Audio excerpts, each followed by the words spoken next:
Hello to all our audience tuning into our channel.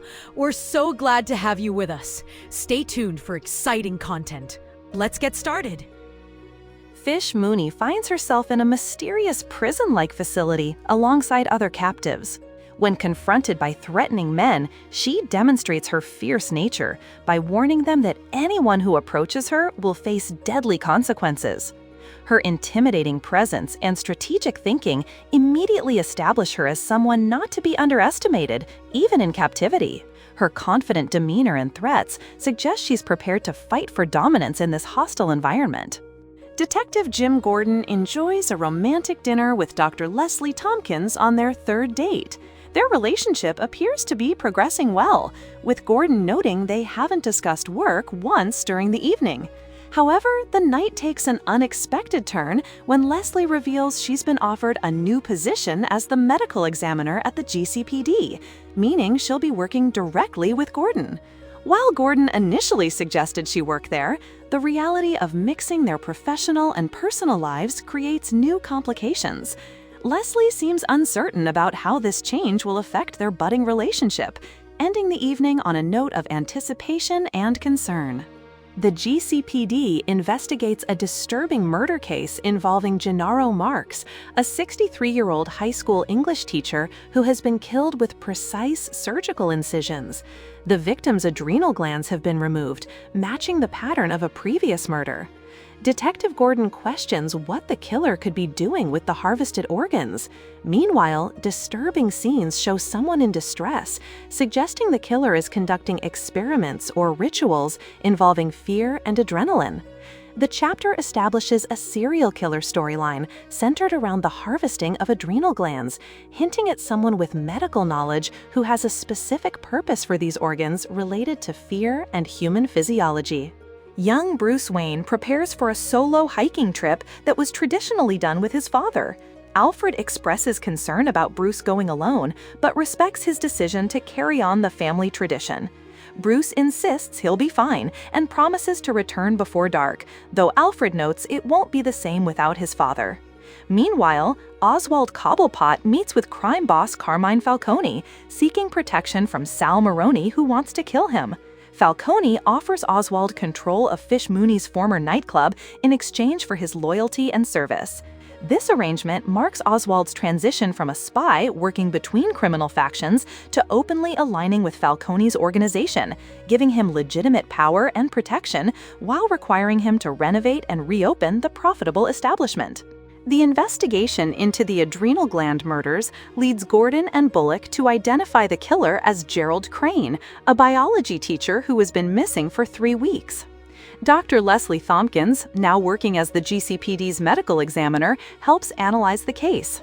They discover that Crane wrote an academic paper theorizing that fear is an evolutionary flaw responsible for humanity's worst behaviors. Rather than proving his theory, Crane is attempting to cure himself of fear by harvesting adrenal glands from phobics.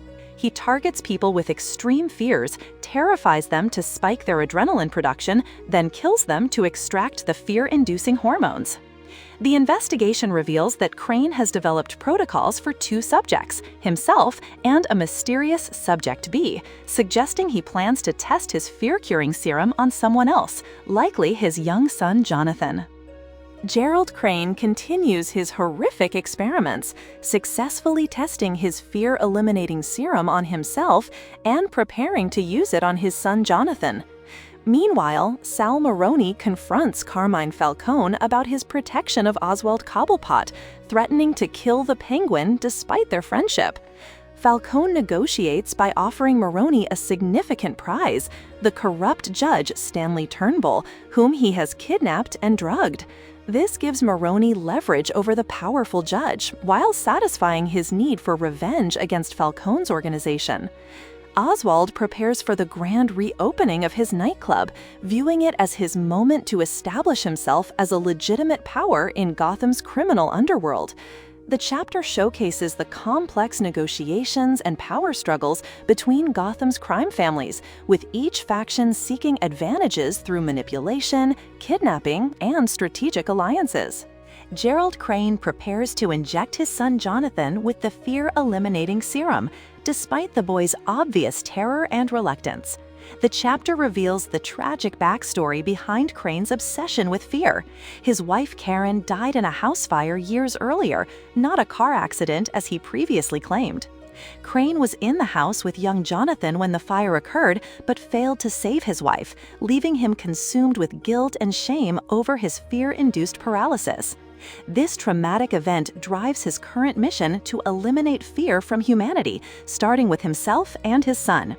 Meanwhile, at the GCPD, Gordon and Lee Tompkins navigate their new professional relationship, with Gordon insisting they maintain boundaries at work. The investigation into Crane's background reveals his deception about his wife's death and provides crucial insight into his psychological motivation for the horrific experiments. Fish Mooney establishes her dominance in the prison facility by confronting and defeating Mace, the previous leader. She demonstrates her strategic thinking and ruthless nature, ultimately taking control of the underground operation. Her victory comes through psychological manipulation and physical confrontation, proving she can adapt and survive in any environment.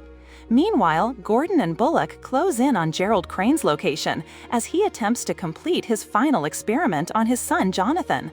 The chapter builds tension as multiple storylines converge: Fish's rise to power in her mysterious prison, and the race to stop Crane before he can complete his deadly protocol on the innocent child. The confrontations reveal character strengths and motivations, with Fish proving her resilience and the detectives demonstrating their commitment to protecting the innocent. The climactic confrontation occurs as Gordon and Bullock arrive at the Crane house just as Gerald attempts to complete his fear elimination experiment on Jonathan.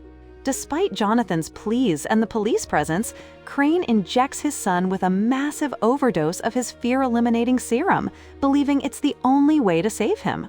The police are forced to shoot Crane when he threatens them, claiming he has no fear. However, the damage is done.